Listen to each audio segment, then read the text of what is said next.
அண்ணா சீரியல்ல இன்னைக்கு என்ன நடக்க போகுதுன்னு பார்க்கலாம் வாங்க வீடியோக்குள்ள போகலாம். பரணி ஸ்டேஜில் நின்றுக்கிட்டு நான் படித்த படிப்புக்கும் நான் செஞ்ச வேலைக்கும் இது எல்லாத்துக்கும் பெருமைப்படுத்துற மாதிரி தான் எனக்கு இந்த அவார்டு கிடைச்சிருக்கு. நான் படிக்க காரணமா இருந்தது அப்படின்னு சொல்லும்போது சவுந்தரபாண்டி அந்த பக்கம் தன்னைத்தான் பெருமையா சொல்லுவான்னு எதிர்பார்க்குறாங்க. பரணி அப்பாவை பார்த்துட்டு அப்படியே பாக்கியம் பக்கம் திரும்பிடுறாங்க. அதோ எங்க அம்மா தான் காரணங்கிறாங்க. பாக்கியம் தண்ணியும் அறியாம ஆனந்த கண்ணீர் விடுறாங்க. இலவசமா மருத்துவம் பார்க்கறதுக்கு எனக்கு துணையே இருக்கிறது என்னோட குடும்பம். இப்படி யாரெல்லாம் சொல்றாங்களோ அவங்க எல்லாத்தையும் எழுந்திரிச்சு நின்று மரியாதையோடு கும்பிடுறாங்க. எல்லாரும் காது அடைக்கிற அளவுக்கு ரொம்ப பெருமையா கைதட்டிட்டு இருக்கிறாங்க. இதை பார்த்துட்டு இருக்கிற சுருதியும் சவுந்தரபாண்டியோட மூஞ்சிலையும் அப்படியே ஆடல. என்னன்னைக்கும் என் கூடவே நிக்கிற பிரசிடன்ட் சண்முகம் இவங்க எல்லாருமே என் கூட மேடையில நிக்கணும்னு நான் ஆசைப்படுறேன். எல்லாரும் வாங்க பரணி கூப்பிடுறாங்க. சண்முகம் முன்னாடி வா அப்படின்னு சொல்லி சண்முகத்தை முன்னாடி கூப்பிடுறாங்க. பின்னாடியே வைகுண்டம் போறாங்க. சவுந்தரபாண்டி நிக்கிறாங்க. யோ தொப்பி போட்டு கோமாளி மாதிரி இங்க நிக்காத, என் மகளும் மருமகன் வராங்க, தள்ளி நிலையாங்கிறாங்க. முன்னாடி வந்து நிக்கவும் சவுந்தரபாண்டியை அப்படி தள்ளி விட்டுறாங்க. ஓரமா தள்ளி நின்ன சவுந்தரபாண்டி இதுக்கப்புறமும் நம்ம இந்த இடத்துல நிக்கப்படாது, நம்ம இறங்கிலாம் அப்படின்னு பேசாம இறங்கி வந்து ஸ்ருதி பக்கத்துல வந்துக்கிறாங்க. எல்லாரும் லைனா நிக்கிறாங்க. இதோ இங்க நிக்குது இந்த குடும்பம், எப்பவும் என்னை கைவிடாத குடும்பம்.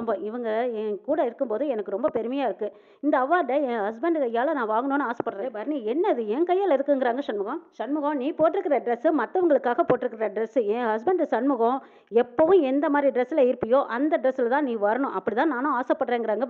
பரணி அவ்வளவுதானே, மாத்திட்டா போச்சு, டே வெள்ளக்காக்கா வா ஒத்தாசிக்கு வா அப்படின்னு சொல்லி கூப்பிடுறாங்க. அறிவழகனும் பின்னாடியே போறாங்க. சண்முகம் அறிவழகன் ரெண்டு பேரும் அங்க ரூமுக்குள்ள போயிட்டு திரும்பி வரும்போது ஒயிட் அண்ட் ஒயிட்ல வர்றாங்க. சண்முகம் ஏசி ஷார்ட்டோட வந்து ஜம்முன்னு நிக்கிறாங்க. சரி அவார்டை கொடுத்துடலாமா அப்படின்னு கேட்குறாங்க. ஒரு நிமிஷம் இருங்க, என் மனைவி என்னை பற்றி பெருமையாக பேசின மாதிரி நானும் அவளை பற்றி ரெண்டு வார்த்தை பெருமையாக பேசிக்கலாமான்னு கேட்குறாங்க. சண்முகம் தாராளமாக பேசுங்க சார்னு சொல்லி மைக்க கொடுக்குறாங்க. பார்க்குறாங்க ஏதாவது ஒரு வகையில் இந்த குடும்பத்தை அவமானப்படுத்தணுமே நினச்சிக்கிட்டு தாராளமாக நீங்களும் பேசுங்க சார், ஆனால் தமிழில் பேசாதீங்க, இங்கிலீஷில் பேசுனீங்கன்னா தான் அசோசியேஷன்லேருந்து வந்திருக்கிறவங்களுக்கு புரியும்னு சொல்லிடுறாங்க. சண்முகம் ஐயோ இங்கிலீஷாங்கிறாங்க. சவுந்தரபாண்டி அப்பவும் விட்டு வைக்கல. சண்முகத்தை ரொம்ப கேலியும் கேவலமாக பேசுகிறாங்க. யார் இவனா இங்கிலீஷில் பேச போகிறவன், எந்த கடையில் விற்கிதுனால கேட்பான், இவனுக்கு இங்கிலீஷ்க்கு சம்மந்தமே இல்லைன்னு சொல்லிட்டு இருக்காங்க. சவுந்தரபாண்டி நீ இங்கிலீஷில் பேசுறியான்னு பரணி கேட்குறாங்க. நான் பேசட்டுமா, நீ சொன்னா நான் பேசுறேங்கிறாங்க.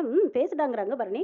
அண்ணே எங்கள் ஸ்கூலில் பேசுனியா அந்த மாதிரி இங்கிலீஷில் பட்டையை கலப்புனேன்னு கனி சொல்லவும் இந்த பக்கமாக சவுந்தரபாண்டி அதையே இங்கேயே பேசினா காரி துப்பிடுவாங்கங்கிறாங்க. சவுந்தரபாண்டி இப்போ என்னோட ஹஸ்பண்டே இங்கிலீஷில் பேசுவார்னு சொல்லி பரணி மைக்க கொடுக்குறாங்க. சண்முகம் வாங்கி தாராளமாக இங்கிலீஷில் பேசுகிறாரு. அவங்க எல்லாத்துக்கும் வணக்கம் சொல்கிறாங்க. எங்கள் குடும்பத்தில் ஒருத்தி டாக்டராக இருக்கிறது எங்களுக்கு பெருமையாக இருக்குதுன்னு பெருமையாக சொல்கிறாங்க. டாக்டரோட ஹஸ்பண்டாக பிரசிடண்டாக இருக்கிறதுல எனக்கு அதை விட பெருமைங்கிறாங்க. எனக்கு கிடைச்ச அழகான மனைவி, அன்பான துணைவி, நல்ல டாக்டர். எனக்கு மட்டும் இல்லை எங்கள் ஊருக்கே கிடைச்சிருக்கிற ஸ்பெஷலான டாக்டர். இப்படி தன்னை பற்றியும் தன் ஊரை பற்றியும் பரணியை பற்றியும் தன் குடும்பத்தை பற்றியும் சண்முகம் ரொம்ப பெருமையாக சொல்லிட்டு இருக்காங்க. இதெல்லாம் என்ன சொல்றானே புரியாம பார்த்துட்டு இருக்காங்க சவுந்தரபாண்டி.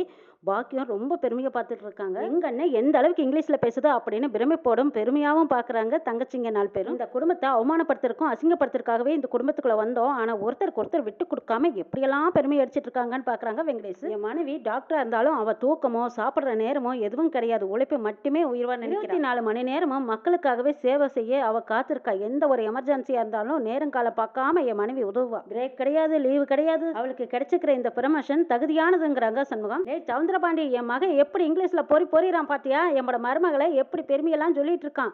ஆனா இதெல்லாம் உனக்கு புரிஞ்சிருக்காது, புரிஞ்சிருக்க வாய்ப்பே கிடையாது உனக்கு. சரி சரி காசா பணமா இந்த காதுல கேட்டு அந்த காதுல வாங்கிக்கோங்கிறாங்க. வைகுண்டம் நேரமா இங்கிலீஷ்ல பேசிட்டேன், என்னதான் இருந்தாலும் தாய்மொழி தமிழ்லயும் கொஞ்சம் பேசிக்கிறேன். என் மனைவி சொன்னாங்க புருஷன் பிரசிடண்ட் சண்முகம்னு சொன்னாங்க. நான் பிரசிடண்ட் சொல்லிக்கிற பெருமையை விட பரணி சண்முகம்னு சொல்லிக்கிறதுல எனக்கு பெருமை அதிகமா இருக்குங்கிறாங்க. என் மனைவியோட உழைப்பு, அவளோட திறமை, அதுக்கு கிடைக்கிற தகுதியான இந்த விருது. இந்த விருதை என் மனைவிக்கு கொடுத்தீங்கன்னா அது அவளுக்கு பொருத்தமான விருது. இந்த விருதை கொடுக்கிற அமைப்புக்கு என் மனமார்ந்த நன்றியை தெரிவிச்சுக்கிறேங்கிறாங்க சண்முகம். இதோட என் பேச்சை முடிச்சுக்கிறேன்னு சொல்றாங்க. இதை கேட்டுதாங்க இருந்த எல்லாரும் கை தட்டி ஆரவாரமா சந்தோஷப்படுத்துறாங்க சண்முகத்தையும் பரணியும். விருதை கொடுத்து அந்த மெடலை பரணி கழுத்துல போட சொல்றாங்க. சண்முகம் பரணியோட கழுத்துல அந்த மெடல் போட பரணி சண்முகத்தோட தோல் மேல பெருமையா சாஞ்சுக்கிறாங்க. எப்படி இருக்கு எங்க ஜோடி அப்படிங்கிற மாதிரி சண்முகம் பரணி 2 பேரும் சவுந்தரபாண்டியை பாக்குறாங்க. அப்படியும் சவுந்தரபாண்டி கோமாளி வேஷத்தோட அப்படியே கண்ணாடியை போடுறாங்க. என்னம்மா ஸ்ருதி இது, நீ அவளை பரணியும் சண்முகத்தையும் அசிங்கப்படுத்துறதுக்கு என்னென்னமோ பிளான் போட்டேன். அவனை பாரு வேட்டி சட்டியில வருவான், அவனை அசிங்கப்படுத்தி அனுப்பலான்னு நினைச்சேன். நீ என் அவளை பாரு அவனை வேஷ்டி சட்டியில வர சொல்லி மேடையில ஏற்றி இங்கிலீஷ்ல பேச வச்சு அத்தனை பேர்த்தோட கைதட்டிலையும் வாங்கிட்டாள். சார் காலேஜ்லயே எங்க பகை ஆரம்பிச்சிருச்சு. அன்னையில இருந்து இன்னை வரைக்கும் இன்னும் அவகிட்ட நான் தோத்துக்கிட்டு தான் இருக்கேன். இப்போ இவ்வளவு பெரிய இடத்துலயும் இந்த இடத்துலயும் நான் பரணி கிட்ட தோத்து போயிட்டு தான் நிக்கிறேன் சார். லேட் ஆகல, நான் பெரிய மனுஷன், நான் சொல்றதை நீ கேட்கறீங்க. ஒரே அடியா அசிங்கப்படுத்தி அவமானப்படுத்தி வச்சிடலாங்கிறாங்க சார். இவளை அவமானப்படுத்துறதுக்காக நான் என்ன வேணாலும் செய்வேன் சாருங்கிறாங்க ஸ்ருதி. சார் பரணி உங்க பொண்ணு, எப்படி சார் அவளை அவமானப்படுத்த நீங்க ஐடியா கொடுக்குறீங்கன்னு விஜய் கேட்குறாங்க. அவ என் பொண்ணு தான், ஆனா என் பொண்ணு மாதிரி நடந்துக்கவே மாட்டேங்கிறாளே. சிங்க மாதிரி ஊருக்குள்ள நடந்தேன், பார்த்தாவே நடுங்குவானுங்க. கால் இல்லாதவங்க கூட என்னைய பார்த்தா கஷ்டப்பட்டு எந்திரிச்சு கும்பிடுவானுங்க. அப்படிப்பட்ட என்னைய இந்த இடத்துல என்னை கோமாளியை நிக்க வச்சுட்டாலே இந்த பரணி. என்னோட மகன் சொல்லிக்கிறதுக்கு எனக்கு வெக்கமா இருக்குதுங்கிறாங்க சவுந்தரபாண்டி. எனக்கு பொண்ணே இல்லை, நான் பழி வாங்கணும்னு நினைக்கிறது என் பொண்ணு பரணி இல்லை, அவ புருஷனா வந்து நிக்கிறானே அந்த விரும்பைய சண்முகம் அவனை தாங்கிறாங்க. சார் அவங்களை அசிங்கப்படுத்துறதுக்கு ஏதோ ஐடியா தரேன்னு சொன்னீங்களே சார், எல்லாத்துக்கும் வந்ததும் குடிக்கிறதுக்கு ஏதோ குடிப்பீங்களா, அது என்னதுன்னு கேக்குறாங்க சவுந்தரபாண்டி. வெல்கம் ட்ரிங்குங்கிறாங்க. அப்படியா, சரி அங்க கோந்திருக்கானே அந்த அப்ப வைகுண்டாங்கிறாங்க. ஆமா, இறங்குனது எல்லாத்துக்கும் 500 கொடுத்தாங்களே அவங்களா சாருங்கிறாங்க. அது ஏதாவது கள்ள நோட்டா இருக்கும், இவனாவது மனசு வந்து காசு கொடுக்கறதா இருக்கானே, பெரிய குடிகார பையன். என்ன இந்த பிள்ளைங்க எல்லாம் வளர்ந்ததுக்கு அப்புறம் இப்பதான் குடிய விட்டுருக்கான், நீங்களே பார்த்தா அப்படி தெரியலையே சாருங்கிறாங்க ஸ்ருதி. இவனை பார்த்தா அப்படித்தான் தெரியும், இவன் திருட்டு பையன், குடிக்க வச்சு பார்த்தா தான் இவன் யாருங்கிறது தெரியும். சரக்கு மட்டும் உள்ள போச்சுன்னு வச்சுக்கோ, இவன் ஆடாத ஆட்டம் ஆடுவான். அப்ப இவனாலேயே இவனை கண்ட்ரோல் பண்ண முடியாது. நீங்க இப்ப என்ன செய்யறீங்க, அவனுக்கு அந்த ட்ரிங்கை கொடுங்கங்கிறாங்க சவுந்தரபாண்டி. அந்த வெல்கம் ட்ரிங்க் கொடுக்கறக்குள்ளையா நீங்க அதுல ஒரு கோட்டரை கலந்து கொடுங்கங்கிறாங்க. ஸ்ருதியும் விஜயும் அதிர்ச்சி ஆகுறாங்க. சார் அதுக்கு நாங்க எங்க போறதுங்கிறாங்க. அங்கதான் வெளியில ஒருத்தன் ஒசரமா கண்ணாடி போட்டுக்கிட்டு தொப்பியை போட்டுக்கிட்டு நிக்கிறான், கிட்ட போய் கோட்டர் 2 பாட்டில் வாங்கிட்டு வான்னு சொல்லி பணத்தை கொடுக்குறாங்க சவுந்தரபாண்டி. இதெல்லாம் சண்முகம் இந்த சவுந்தரபாண்டியவே கவனிச்சிட்டு இருக்காங்க. வாசனை வராத கோட்டரா வாங்கிட்டு வந்து கொடுக்க சொல்லு போன்னு சொல்லி அனுப்புறாங்க. இது எல்லாம் சண்முகம் பார்த்துக்கிட்டே தான் இருக்காங்க. நிறைய என்ன அந்த ஓனம் கூட பேசிட்டு இருக்கே, என்னவா இருக்கும்னு சண்முகம் யோசிக்கிறாரு. ஏமா ஸ்ருதி, அந்த கலர் ட்ரிங்க் இருக்குது இல்லையா, அதுக்குள்ள இந்த கோட்டரை கலக்கி விட்டுரு. அதுக்கப்புறமா அது எப்படியாவது அந்த வைகுண்டத்தை குடிக்க வச்சுருங்க. மானத்தை வேற யாரும் கெடுக்க வேண்டாம், அவங்க அப்பனே கெடுத்துருவான். வைகுண்டம் பிரமாதமா ஆட்டம் போட்டு எல்லாத்தையும் அசிங்கப்படுத்திடுவான். சண்முகம் புரிஞ்சுட்டாங்க. ஓ, அடுத்த திட்டம் போடுறீங்களா மாமனாரு. விஜயும் சேர்ந்துக்கிட்டு அங்க வேலை செய்யற ஒரு பொண்ணு கிட்ட அவங்க கொண்டு வந்து அந்த ட்ரிங்க்ஸ் கொடுக்குற போது இதையும் கலக்கி கொடுக்குறாங்க. அந்த பொண்ணுகிட்டயே அடையாளம் சொல்லி விடுறாங்க. இதெல்லாம் சண்முகம் கவனிச்சுக்கிட்டே தான் இருக்காங்க. அந்த பொண்ணு அந்த கிளாஸோட அப்படியே வைகுண்டத்துக்கிட்ட வர்றாங்க, அவங்க முன்னாடியே வச்சுட்டு போறாங்க. இது எல்லாம் அவங்க ஃபேமிலி எல்லாருமே கவனிச்சுட்டு தான் இருக்காங்க. வைகுண்டம் அந்த கிளாஸ் எடுக்கிறாரு. வைகுண்டம் பொண்ணுங்க கிட்ட பேசிட்டு இருக்காங்க, ஜகஜமா பேசிட்டு சந்தோஷமா இருக்கிறாங்க. இது எல்லாம் சவுந்தரபாண்டியும் ஸ்ருதியும் பார்த்துக்கிட்டே இருக்காங்க.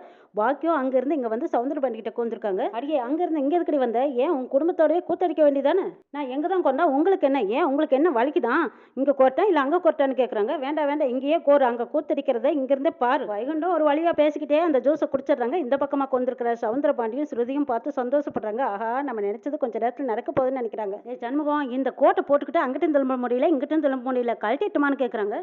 சரிப்பா, கோட்டை மட்டும் கழட்டிக்கோ, அப்புறம் போட்டுருக்க ட்ரெஸ்ஸை அப்படியே போட்டு போகும்போது மாத்திக்கலாங்கிறாங்க சண்முகம். சரிப்பா அப்படின்னு சொல்லிட்டு கோட்டை கழட்டிக்கிறாங்க வைகுண்டம். அடுத்தது ஸ்டேஜ்ல அனௌன்ஸ் பண்றாங்க, அடுத்த அவார்டு தரப்போறாங்க. மல்டி ஸ்பெஷலிஸ்டா பெரிய ஆஸ்பத்திரி கட்டிக்கிற ஸ்ருதிக்கு கொடுக்குறாங்க. எவ்வளவு பெரிய ஹாஸ்பிட்டல் கட்டி நிர்வாகம் பண்ணிக்கிட்டு வரதே பெரிய விஷயம் தான். சேர்மன் அவங்களுக்கு அவார்டு கொடுப்பாங்கன்னு சொல்றாங்க. ஸ்ருதியும் மேடை இருந்து மல்டி ஸ்பெஷாலிட்டிஸ்ங்கிறது என்னோட கனவு, இது என்னோட சொந்த உழைப்புல உருவானதுன்னு பொய்யா அள்ளி விட்டுக்கிட்டு இருக்காங்க. ஸ்ருதி பரணி சண்முகத்துக்கிட்ட சொல்லிக்கிட்டு கேட்டானே, இவங்க அப்பா தான் கட்டி கொடுத்திருக்காரு, இது என்கிட்ட எத்தனை தடவை பெருமை பீத்திருக்கா. மேடைக்கு வந்ததும் சொந்த உழைப்புன்னு பொய் பேசுறா பாருன்னு பரணி சொன்னதும், கொஞ்சம் நீ வெயிட் பண்ணு, இன்னும் மேடையில என்ன நடக்குதுன்னு பாருங்க. என்னோட ஹாஸ்பிட்டல் ரொம்ப பெருசு, எல்லா டிபார்ட்மெண்ட்டும் இருக்கு, பெரிய வசதியான ஹாஸ்பிட்டல். என்னோட ஹாஸ்பிட்டல் ஏழைங்களுக்கான ஹாஸ்பிட்டல். என்னோட உழைப்பே ஏழை மக்களுக்கு சேவை செய்யறதான்னு தாராளமா பொய்ய அள்ளி விட்டுக்கிட்டு இருக்கிறாங்க ஸ்ருதி. எல்லாமே ஸ்ருதி ஹஸ்பண்ட் அங்க கூட்டத்துக்கு நடுவில் உட்காந்துட்டு நல்ல போதையில பொய் பேசாதடிங்கிறாங்க. மேடை ஏறி போனதுமே ஸ்ருதி கையில இருந்த மைக்க வாங்கிக்கிட்டு, அதே எப்படி கூசாம போய் சொல்ற, அந்த ஹாஸ்பிட்டல் கட்டினதே நல்லா வசூல் பண்றதுக்கு தான், சின்ன தலைவலின்னு வந்தா கூட 1 லட்சம் ரூபாய் பில் போட்டு அனுப்புறவ, யார் சேவை செய்ய ஹாஸ்பிட்டல் கட்டின,